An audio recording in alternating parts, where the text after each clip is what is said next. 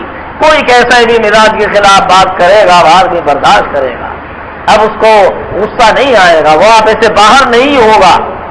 اب یہ آدمی اپنے گھر والوں کے لیے مفید، رشتے داروں کے لیے مفید، محلے والوں کے لیے بھی مفید، جس کے واسطے دیکھو مفید ہی مفید، سب کی باتیں برداشت کرتا ہے، سب کی سنتا ہے، کسی کو کچھ نہیں کہتا، لڑائی نہیں کرتا، جھگڑا نہیں کرتا۔ ایسے ہی آدمی کے اندر مثلا ہرس رکھی ہوئی ہے، ہرس کا حاصل یہ ہے کہ اس کا مال لوں، اس کو لوٹا، اس کو گھسوٹا، کسی طرح مال آنا چاہیے، رشوت سے آئے، سود سے آئے، یا کسی کا دل دکھا کر آئے، یا بیوہ کا آئے، یا یتیم کا آئے، مال آنا چاہیے۔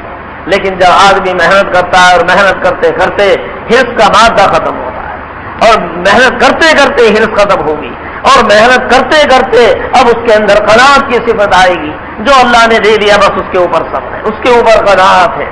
محنت کرتے کرتے اب آدمی کے اندر سخاوت کا مادہ آئے گا، اور جب اپنے اندر سخاوت آئی، اپنے اندر سے بخل ختم ہوا۔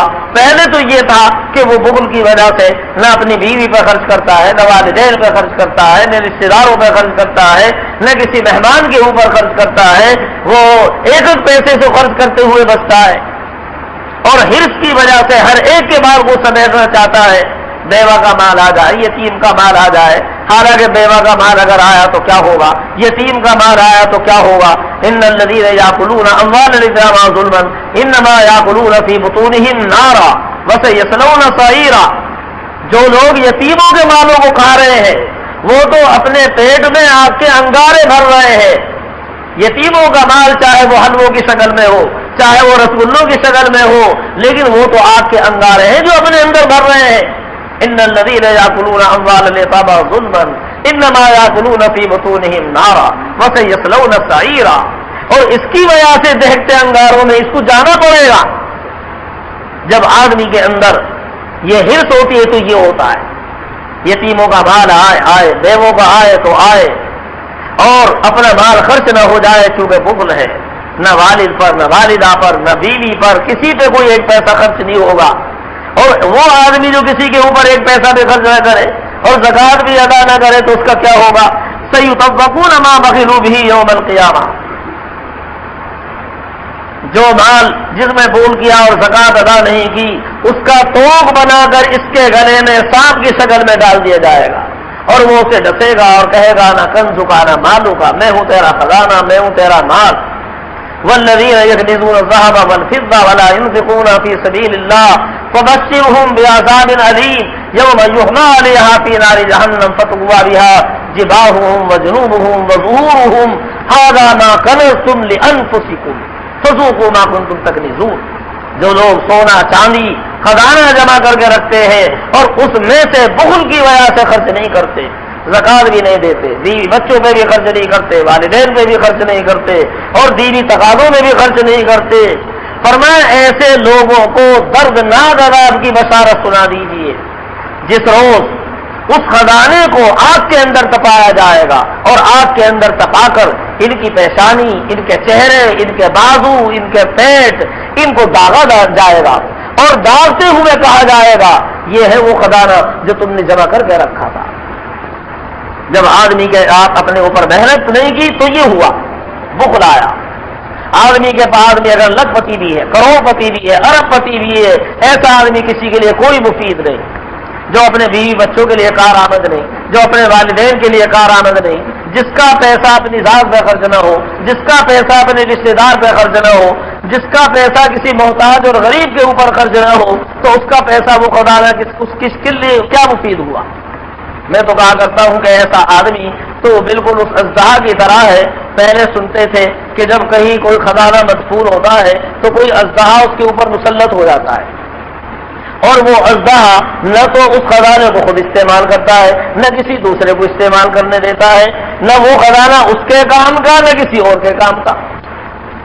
ایسے یہ آدمی بھی خزانے کے اوپر اژدہا بن کر مسلط ہو گیا ہے، نہ خود کھاتا ہے اور استعمال کرتا ہے اور نہ کسی اور کو کھانے دیتا ہے اور استعمال کرنے دیتا ہے، تو اس کا خزانہ کس کے لیے مفید؟ اللہ نے یہ مال دیا، دولت دی، لیکن جو کسی کے بھی کام نہ آئے اور کسی کو بھی فائدہ نہ پہنچائے، وہ خزانہ کس کام کا؟ بیوی وہ بددعا دے گی، والدین وہ برا کہیں گے، رشتے دار وہ برا کہیں گے، اور اپنی ذات پر محنت کرتے کرتے جب یہ رذیلہ ختم ہو گیا، بخل ختم ہو گیا، حرص ختم ہو گئی، اب اپنے اندر قناعت آ گئی، جو ملا اس کے اوپر صبر کر لیا، شکر کر لیا، اور جو ملا اب وہ اپنی ضرورت پر دوسروں کی ضرورت کو ترجیح دے رہا ہے، وہ محلوں میں تلاش کر رہا ہے، کوئی ضرورت مند تو نہیں ہے، وہ بیواؤں کو تلاش کر رہا ہے، وہ غریبوں کو تلاش کر رہا ہے، وہ یتیموں کو تلاش کر رہا ہے، وہ ضرورت مندوں کو تلاش کر رہا ہے، جس کی مثال صحابہ رضی اللہ تعالیٰ اجمعین کے زمانے میں دیکھی جا سکتی ہیں۔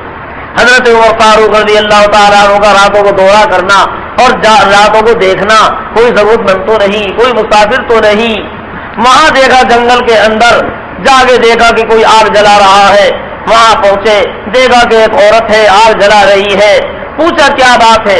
کہا کہ ہم مسافر ہیں اور کھانے کے لیے کچھ نہیں، بچے پریشان تھے، رو رہے تھے، اس لیے دیگچی چڑھا دیے تاکہ بچوں کو تسلی ہو جائے، کھانے کے لیے کچھ نہیں۔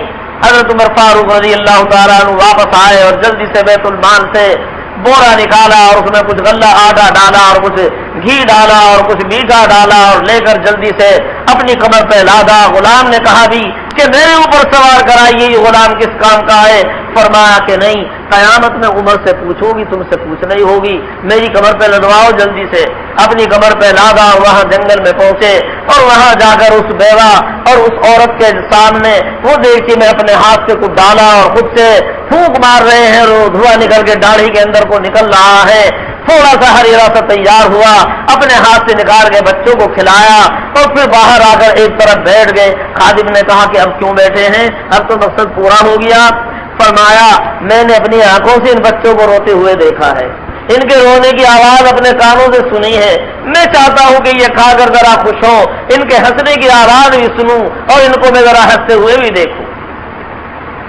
ایسے موقع پر حضرت عمر فاروق رضی اللہ عنہ گشت کر رہے ہیں، جنگل میں دیکھا ہے خیمہ اور اس میں سے کچھ روشنی نظر آ رہی ہے، وہاں پہنچے، کہا کیا بات ہے؟ ایک شخص بیٹھا ہوا ہے، کہا کہ میں مسافر ہوں، میری بیوی اور درد ذہ میں مبتلا ہے، یہاں کوئی خدمت کرنے والا نہیں، کوئی دائی بھی نہیں، اس لیے ہم مسافرت میں جنگل میں یہاں پڑے ہوئے ہیں۔ حضرت عمر فاروق رضی اللہ تعالیٰ عنہ فوراً گھر آئے اور گھر آ کر اپنی بیوی سے کہا کہ بیگم اللہ کا شکر ادا کرو، بہت بڑے ثواب کی چیز اللہ نے تمہارے لیے پیدا کی، جلدی سے چلو۔ کہا کہ خیر تو ہے، کیا بات ہے؟ کہ اسی طرح ایک عورت ہے اور ایک مسافر اپنی بیوی کو لیے ہوئے ہیں اور بچہ پیدا ہونے کا وقت قریب ہے، تمہیں خدمت کرنے کا موقع مل جائے گا، جلدی چلو۔ بیوی نے کہا بہت اچھا۔ امیر المؤمنین اپنی بیوی کو رات کے اندھیرے میں سناٹے میں لے کے جا رہے ہیں اور وہاں مسافر کے وہاں ان کی خدمت کے لیے جا رہے ہیں۔ امیر المؤمنین کی بیوی، امیر المؤمنین اپنی بیویوں کو لے کر اس طرح وہاں اجنبی مسافر کی عورت کے پاس لے جا کے پہنچا اور خود باہر بیٹھ گئے۔ بیوی اندر خیمے میں چلی گئی، خود باہر بیٹھ گئے ان کی دل جوئی کے لیے، تسلی کی باتیں کرنے کے لیے۔ اتنے میں بچہ پیدا ہوا اور امیر المومنین کے اہلیہ نے باہر آواز دی کہ امیر المومنین اپنے دوست کو خوشخبری سنا دو کہ بچہ پیدا ہو گیا ہے۔ اب مسافر نے جب سنا امیر المومنین تو وہ گھبرا گیا کہ میرے ساتھ جو یہ خدمت کا معاملہ کر رہا ہے یہ تو امیر المومنین ہے، ایک دم لرز گئے۔ کہا کہ گھبرانے کی بات نہیں، میں تو تمہیں جیسا ایک انسان۔ جب آدمی کے اندر آدمی اپنی ذات کے اوپر محنت کرتا ہے تو پھر یہ حال ہوتا ہے۔ یہی امیر المومنین ایک دفعہ مسجد کے قریب ایک بیوہ عورت، اندھی عورت، سوچا کہ میں جا کے اس کی خدمت کر دیا کروں۔ ابو بکر صدیق رضی اللہ تعالیٰ عنہ کا دور خلافت ہے، میں اس کی خدمت کر دیا کروں، پانی بھر دیا کروں اور میں اس کی جھاڑو دے دیا کروں، کپڑے دھو دیا کروں، برتن صاف کر دیا کروں، کوئی خدمت کرنے والا نہیں ہے اس کا۔ وہاں پہنچے، عورت بوڑھی نے کہا کہ بیٹا کوئی آدمی آتا ہے اور روزانہ صفائی کر کے چلا جاتا ہے، پانی بھر کے چلا جاتا ہے اور ضرورت کا سب سامان دے کے چلا جاتا ہے۔ کب آتا ہے؟ صبح سویرا آتا ہے۔ اچھا، اگلے دن صبح سویرا پہنچے عمر فاروق رضی اللہ عنہ، کہا بیٹا وہ تو چلا بھی گیا خدمت کر کے۔ اگلے دن اور سویرا پہنچے، معلوم ہے کہ اب بھی چلا گیا۔ تیسرے دن اور فجر سے پہلے پہنچے، معلوم ہے کہ ابھی آگے آگے کوئی جا رہا ہے. پیچھے پیچھے گئے عمر فاروق رضی اللہ عنہ تو دیکھا حضرت ابوبکر صدیق رضی اللہ تعالیٰ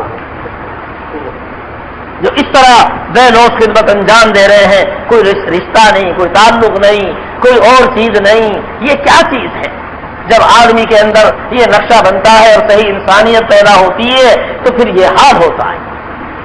ایک دفعہ امیر المومنین عمر فاروق رضی اللہ تعالیٰ عنہ رات کا وقت ہے, آگے حضرت عثمان غنی رضی اللہ تعالیٰ عنہ کو اٹھایا, کہا کہ عثمان ذرا اٹھو کہ حضرت خیر تو ہے, یہ وقت لاوقت آپ آئے, کیا بات ہے ایسے وقت میں؟ کہا کہ وہ ایک قافلہ تاجروں کا آیا ہوا ہے اور باہر بستی سے باہر ٹھہرا ہوا ہے. مجھے یہ ڈر ہوا کہ کہیں ایسا نہ ہو کہ وہ بیچارے تھکے ماندے آدمی ہوں گے, وہ تو پڑھ کے سو جائیں اور کوئی چور آ کر ڈاکو آ کر ان کے قافلے کو نہ لوٹ جائے, ان کا سامان نہ لے جائے. چلو ہم تم اس قافلے کا پہرا دیں گے جا کر. یہ کتنا اچھا موقع ہے, اللہ تعالیٰ نے ہمیں ثواب کا موقع مرحمت فرما دیا. چلو عثمان غنی رضی اللہ تعالیٰ عنہ نکلے, عمر فاروق امیر المومنین اور حضرت عثمان غنی رضی اللہ تعالیٰ عنہ دونوں چلے. وہاں جا کے دیکھا تو واقعی مقابلہ ٹھہرا ہوا ہے اور جیسا خیال تھا عمر فاروق رضی اللہ تعالیٰ عنہ کا, سگا باندھا قافلہ اور سب پڑے ہوئے سو رہے. یہ حضرات گئے, جا کے ان کا پہرا دینا شروع, جا کے پہرا دے رہے ہیں, پوری رات پہرا دیتے رہے. اور جب فجر کا وقت ہو گیا, اذان کی آواز آئی تو ان میں سے ایک ساتھی کو اٹھایا چپکے سے اور انہیں بتایا بھی نہیں کہ ہم کون ہیں, یہ بھی نہیں بتایا کہ ہم نے رات بھر پہرا دیا ہے, ہم نے تمہارے اوپر کوئی احسان کیا ہے. آج تو کوئی معاملہ اگر ادھرا تھا تو اس پر اپنا احسان جتائیں گے, اخباروں میں چھاپیں گے اور معلوم نہیں کیا کیا کریں گے. وہاں ان کو ذکر تک نہیں کیا اور چپکے سے ان کو اٹھا کر تاکہ ساتھی بیدار ہو جائیں چلے آئے. جب آدمی اپنی ذات پہ محنت کرتا ہے تو یہ انسان مخلوق کے لیے اتنا مفید بنتا ہے. اب یہ پوری کائنات کے لیے مفید, پڑوسی کے لیے مفید, غیروں کے لیے مفید. اب اس کی ذات سے کسی کو تکلیف نہیں پہنچتی. اب یہ صحیح معنی میں انسان بنا, ہر کسی کو فائدہ پہنچانے والا بنا. وہاں افریقہ کی جگہ جانا ہوا. حضرت مولانا مسیح اللہ نور اللہ مرکزہ کے بارے میں ایک شخص نے بتایا, ہمارے یہاں ٹھہرے تھے, رات کو ہم نے دیکھا کسی وقت میں آنکھ کھلی تو ایک طرف بیٹھے ہوئے ہیں. ہم نے پوچھا حضرت خیریت تو ہے, کیا بات ہے؟ فرمایا کہ وہ بستر پر بلی لیٹی ہوئی ہے.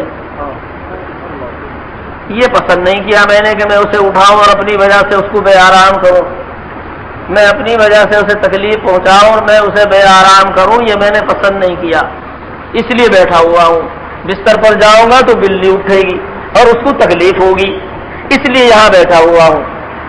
کیا ہم اپنے عزیز و قریب کو بھی تکلیف سے بچانے کی اتنی فکر کرتے ہیں؟ اپنے رشتہ داروں کو بھی تکلیف سے بچانے کی اتنی فکر کرتے ہیں؟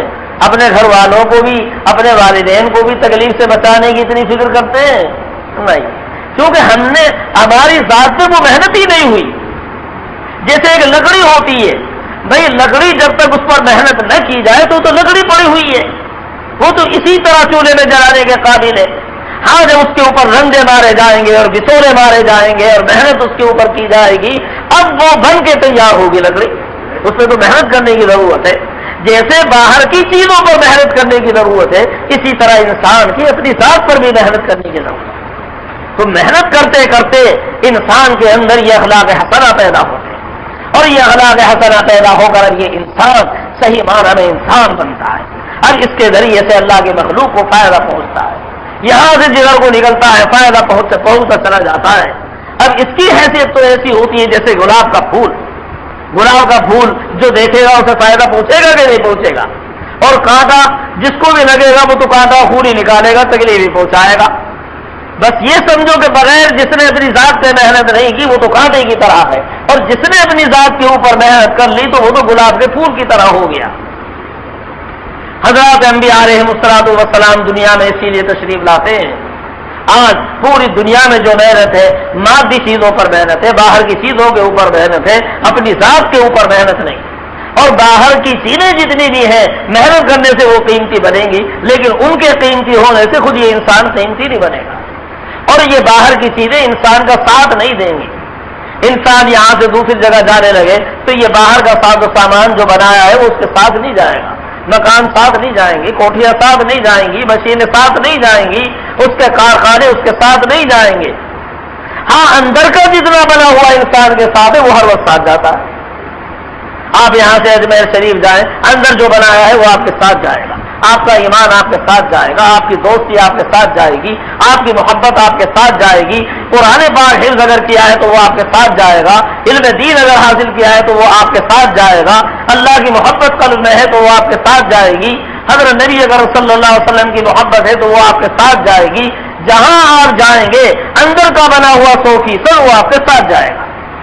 آپ دسترخوان پر بیٹھیں گے، اگر حافظ ہے تو بھی حافظ ہے، عالم ہے تو بھی عالم ہے، آپ کے اندر اللہ کی محبت ہے تو بھی محبت ہے، اور اگر آپ بیت الخلاء میں جائیں گے تو بھی حافظ ہے، بیت الخلاء میں جائیں گے تو بھی عالم ہے، بیت الخلاء میں جائیں گے تو بھی اللہ کی محبت آپ کے ساتھ موجود ہے، بیت الخلاء میں جائیں گے تو بھی حضرت نبی اگر صلی اللہ علیہ وسلم کی محبت آپ کے قلب کے اندر ہے۔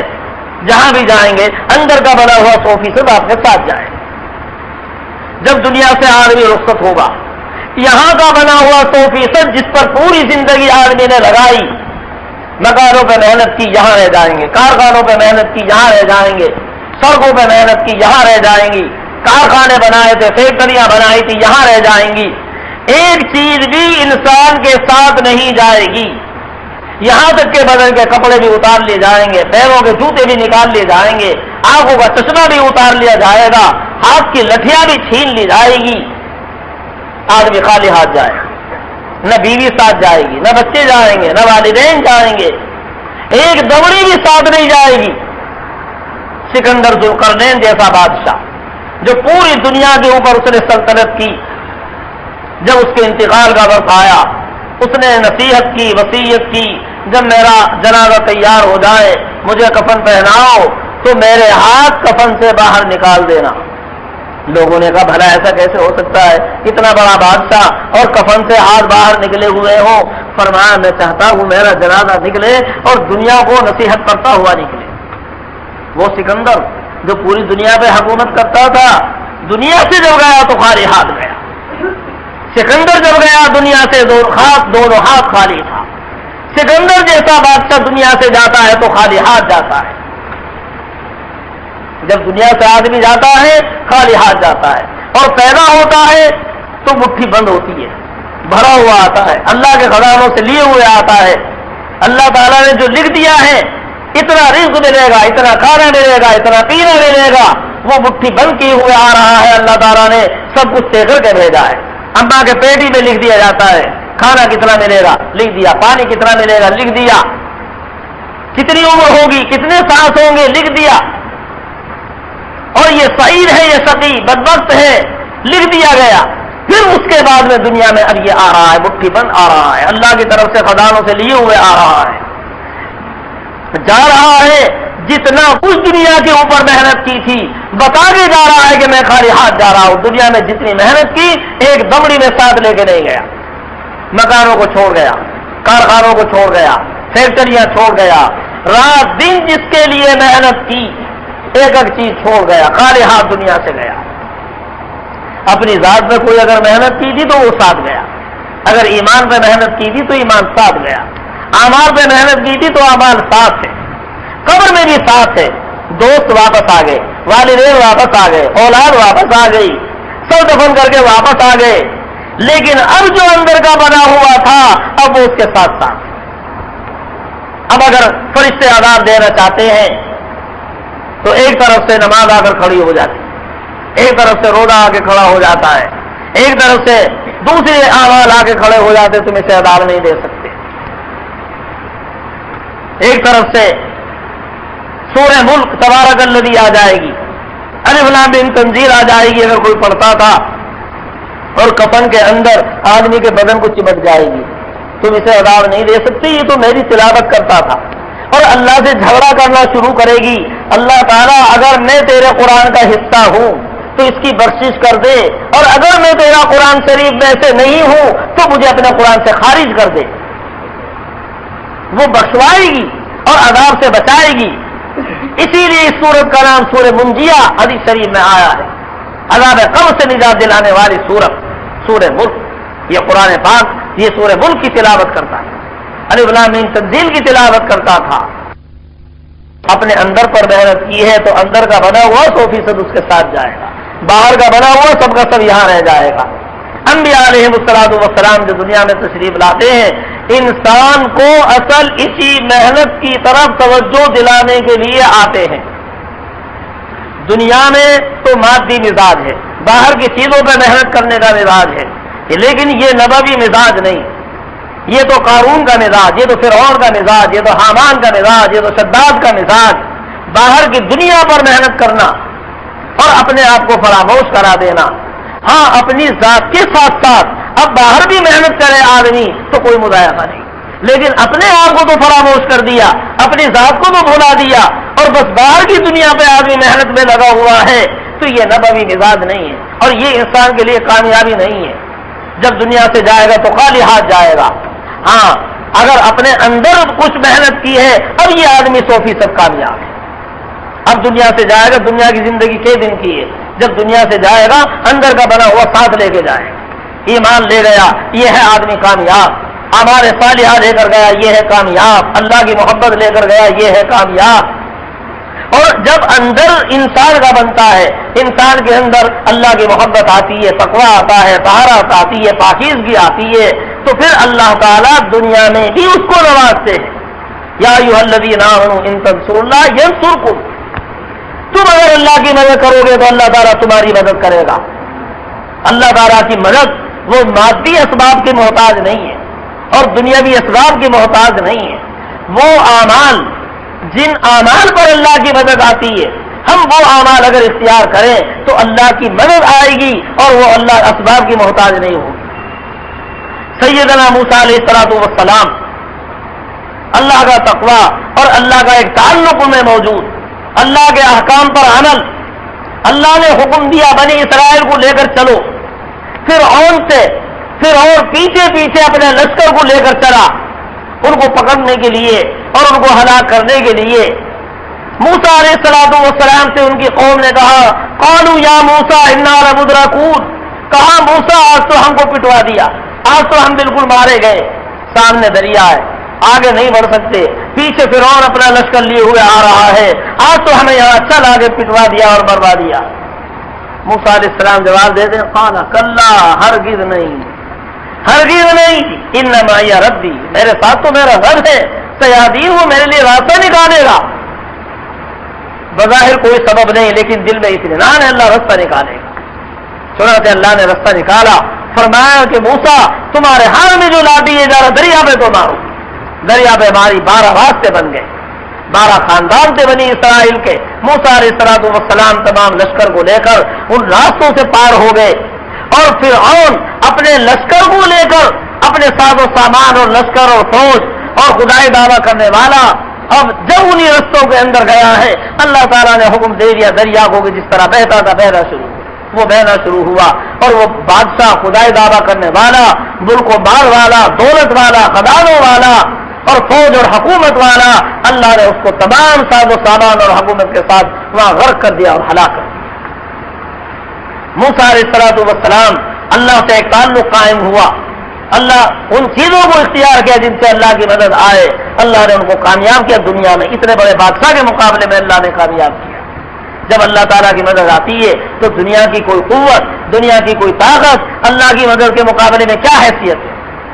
جو اس وقت فرعون کے مزاج کو درست کر سکتا ہے اور غرور کو نکال سکتا ہے، وہ موجودہ وقت کے فرعونوں کے بھی مزاجوں کو درست کر سکتا ہے۔ بڑے بڑے نمرود جنہوں نے خدائی دعویٰ کیا، ایک لنگڑے مچھر کے ذریعے سے اللہ نے دماغ درست کر دیا۔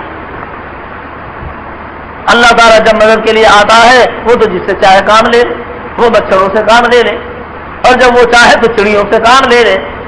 ابرہہ جیسا بادشاہ خانہ کعبے کو اٹھانے کے لیے آیا، خواجہ عبد المطلب نے خانہ کعبے کے دروازے پکڑ کر پردے پکڑ کر اللہ سے دعا مانگی، اللہ کی مدد کو شامل حال کیا اور پھر اپنے قافلے کو لے کر پہاڑ پر پہنچے کہ اب تماشا دیکھو۔ اللہ تعالیٰ کی رحمت جوش میں آئی، اللہ نے چھوٹی چھوٹی چڑیوں کو بھیج دیا، ذرا ذرا سی چڑیے، کس کے مقابلے میں؟ ہاتھیوں کے مقابلے میں۔ وہ ہاتھیوں کا لشکر لیے ہوئے اور اللہ نے چھوٹی چھوٹی چڑیوں کو بھیجا اور 3 مسور کے دانے کے برابر ذرا ذرا سی کنکریاں ایک چونچ میں لیے ہوئے، دو پنجوں میں دبائے ہوئے یہ چڑیاں آئیں، اور یہ چڑیا ایک ہاتھی سوار کے اوپر وہ ذرا سی وہ مسور کے دانے کے برابر کنکری ڈالتی ہے، اور وہ کنکری کیا ہے؟ وہ تو ایک بم ہے، اس کے سر کو پھاڑتی ہوئی اور ہاتھوں کو چیرتی ہوئی اور پاخانے کے رستے سے نکلتی ہوئی اور ہاتھی کو چیرتی پھاڑتی زمین کے اندر جاتی ہے۔ ایک چڑیا 3 ہاتھیوں اور 3 ہاتھی سواروں کو ختم کرتی ہے، ایک ذرا سی چڑیا۔ اس طرح ذرا سی دیر میں دیکھتے ہی دیکھتے پورا لشکر یہاں سے وہاں تک ہاتھیوں کا کاسب معقول کھائے ہوئے بھسے کی طرح ہو گیا۔ اللہ تعالیٰ نے سورہ فیل میں وہ واقعہ بیان فرمایا ہے، الم تری کیف فعل ربک باصحاب الفیل۔ اصحاب فیل کا واقعہ آپ کو معلوم نہیں؟ کس طرح اللہ نے ان کی ساری تدبیروں کو فیل کر دیا، چھوٹی چھوٹی چڑیوں کو بھیج کر اللہ تعالیٰ نے ان کا بھیجا نکال دیا اور دماغ درست کر دیا۔ جو اللہ تعالیٰ اس وقت مدد کر سکتا ہے وہی خدا آج بھی مدد کر سکتا ہے۔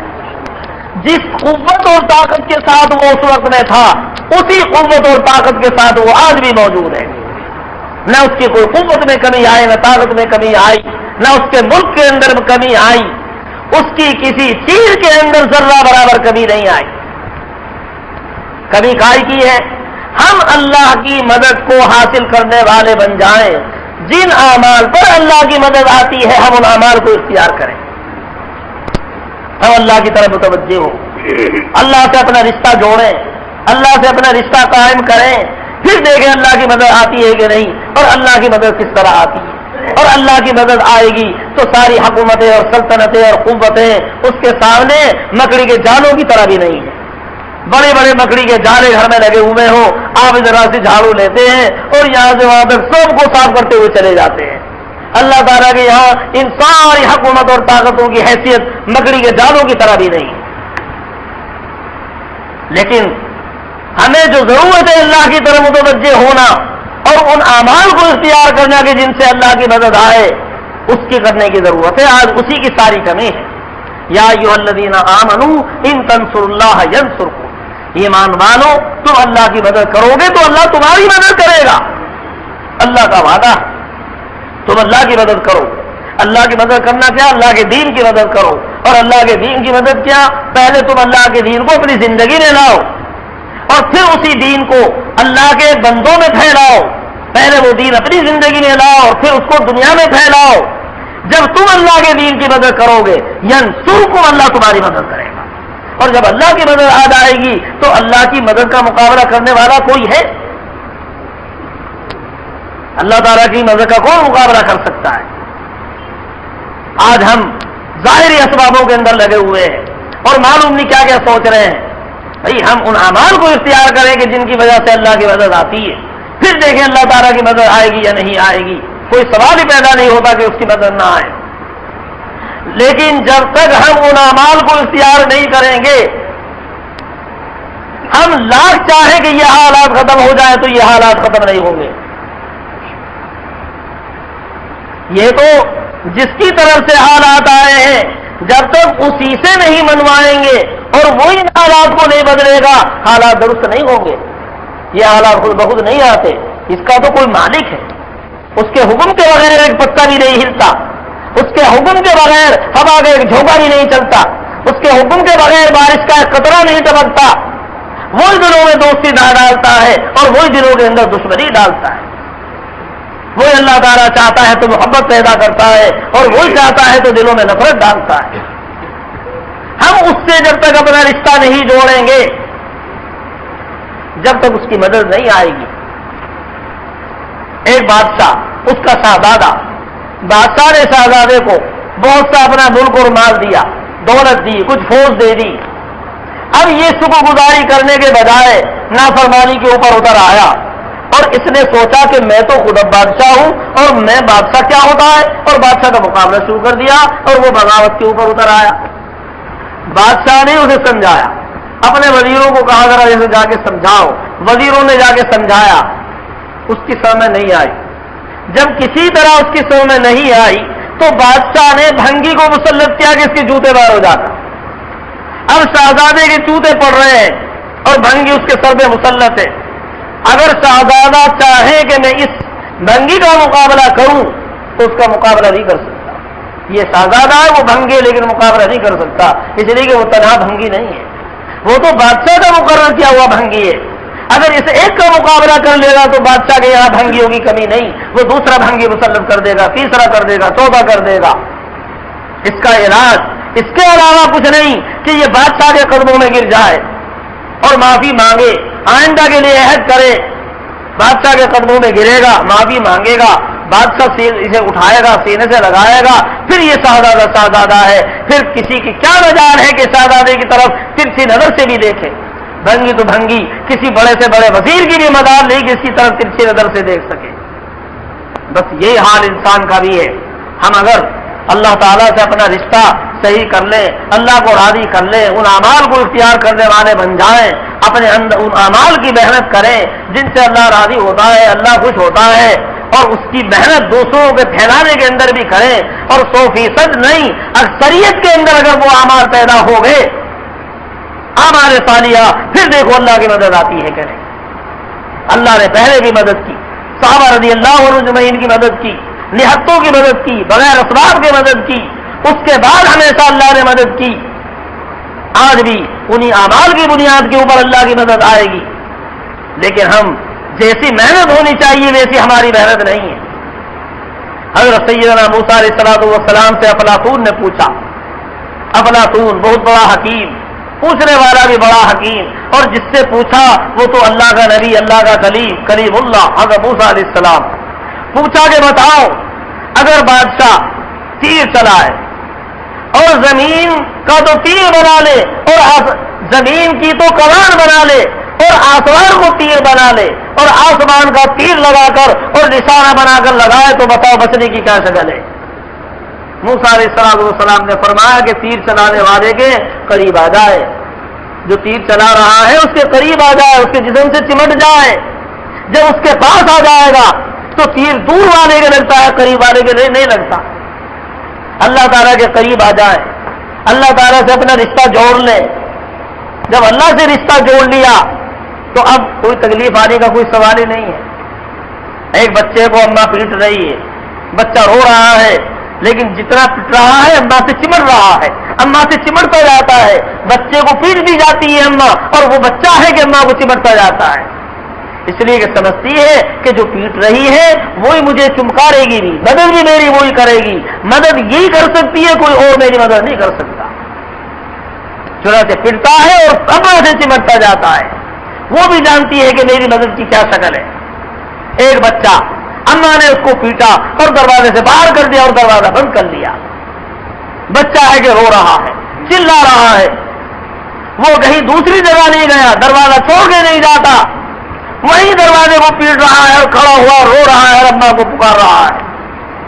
تھوڑی دیر اماں صبر کرتی ہے، لیکن جب تھوڑی دیر گزر گئی تو اماں کی محبت کو جوش آتا ہے، ایک دم دروازہ کھولتی ہے اور اسے سینے سے لگاتی ہے، خبردار آئندہ تو نہیں کرنے گا ایسی حرکت۔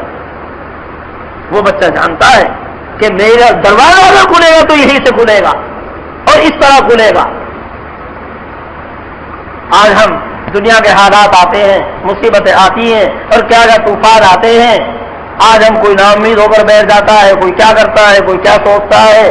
بھئی جو اصل اسباب ہے ان کو اختیار کرنے کی ضرورت ہے، اپنے اندر اللہ تعالیٰ کی اعمال صالحہ، اللہ کی رضامندی کے اعمال ان کو لانے کی ضرورت ہے، نافرمانیوں سے توبہ کرنے کی ضرورت ہے، اور تنہا اپنا عمل کر لینا بھی کافی نہیں، ان اعمال پر، اعمال صالحہ پر لوگوں کو لانا ہے، اپنے بھائیوں میں وہ اعمال صالحہ پیدا کرنے ہیں۔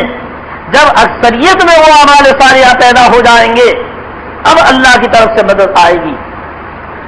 آج ہم ذرا اپنی بستیوں کا جائزہ لیں، محلوں کا جائزہ لیں، دیکھیں نماز پڑھنے والے کتنے ہیں۔ ہم نے تو اپنے یہاں جائزہ لیا، 20-25% سے زیادہ نمازی نہیں۔ جب 100 کے اندر 20 آدمی نمازی ہو اور 80 آدمی بے نمازی ہو تو اب اللہ کی طرف سے جو معاملہ ہوگا نمازیوں جیسا ہوگا یا بے نمازیوں جیسا ہوگا؟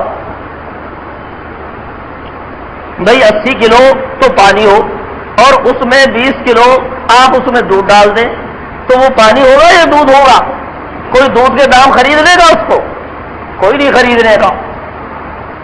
80 کلو تو پتھر پتھری اور 20 کلو اس کے اندر گیہوں ڈال دیے، تو کیا کوئی گیہوں کی قیمت اس کی لگا دے گا؟ نہیں لگائے گا۔